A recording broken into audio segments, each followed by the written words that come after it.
Morning. There's a well-known quote that says, to forgive is to set a prisoner free and realize that prisoner was you. It's a great quote. There's a lot of truth there. When we don't forgive, when we hold on to anger, resentment, and grievance, consciously, even subconsciously, we push it down, it's subconscious, but it's still there. We're not free completely. Sometimes you don't even know it until something finally brings it up and you actually forgive, and then you experience this level of freedom and joy and expansion that makes you realize, wow, I really was captive to that. So that's so true. I'm looking at that quote today as incomplete, though, because two prisoners are set free when we forgive. We are, no doubt. So is the person that hurt us. Now, you may think they don't even care, they don't even know, they're not captive because they don't care.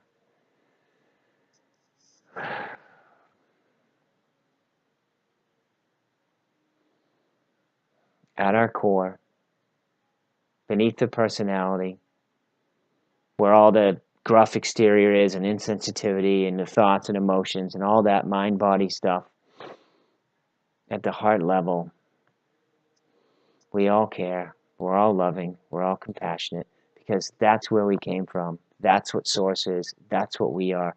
That's what we are as children before we learn otherwise, before we get hurt or wounded or programmed otherwise. Look at a young child. They're joyful, they're playful, they're loving. They may be needy because they haven't learned how to meet any of their own needs, right? But that's who they are. That's who we are. And every opportunity to forgive is a healing, freeing moment for us and can be a powerful, life-changing thing for the person that hurt us. I'm talking about this because I recently just had a little back and forth reconnection over Facebook Messenger with a very dear friend, with a dear soul that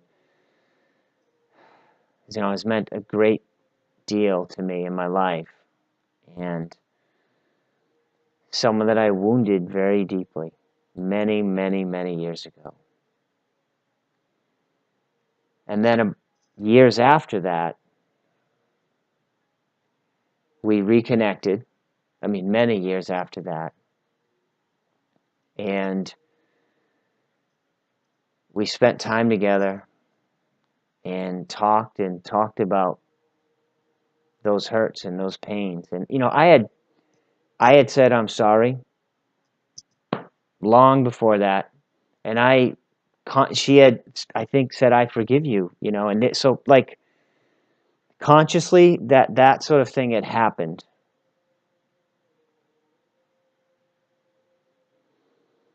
But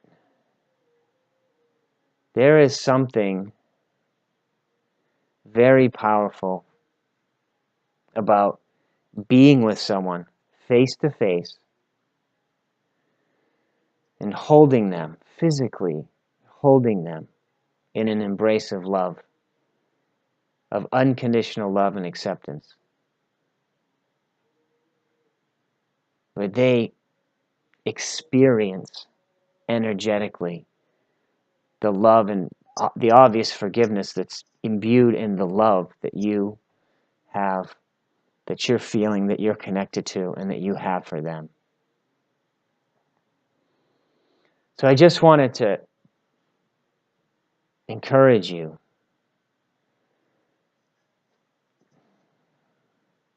that if there's someone you haven't forgiven, or haven't forgiven in person, if that's possible, or even to be able to look someone in the eye like this across the miles, but at least them being able to see your eyes and see your heart, maybe see your tears as you express yourself, do it. If you can do it in person, do it. And if they're willing to receive a hug, a true embrace of love, you have no idea how much that could change their life. That experience for me, which was, 15 years, I guess, after the hurt,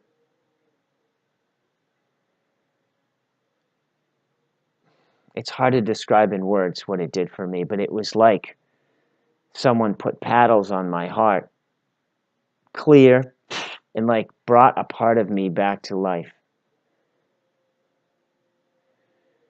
There is a wholeness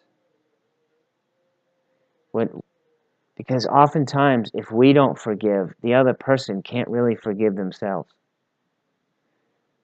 So they're not whole, whether they realize it or not.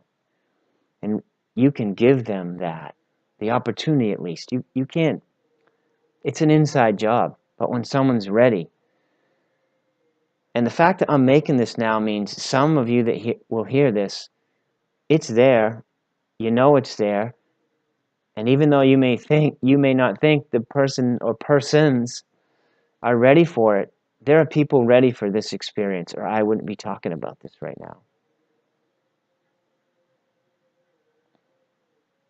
Everything changed for me after that experience. My whole connection with the present moment was different.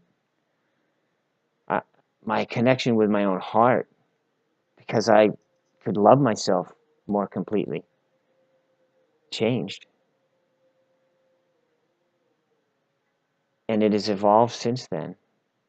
But that experience of intimate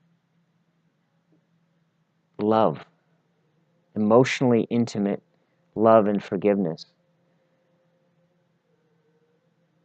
Again, it's hard to describe what it felt like, what the experience was like. But if you've had it, if you've been on the receiving end, you know what I mean. Being on the giving end is also incredibly powerful. Love just flows right through you.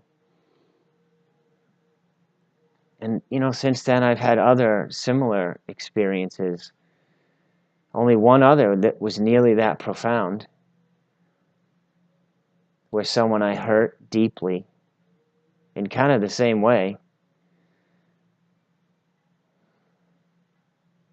reconnected to love enough to just help me to feel how much they unconditionally loved and accepted me, despite what I had done.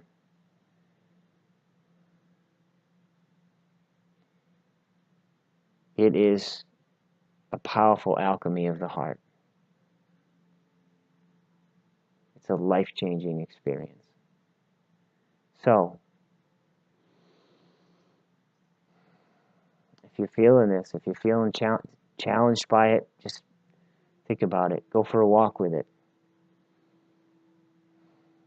And do it. Make the call. Make the trip. Make the drive. Put it out there. The offer may be rejected, and then let it go. You can only do what you can do, but do what you can do. I am so grateful for you. I think you'll see this. Thank you. Both of you. Thanks for watching this. Have a fantastic day. Namaste.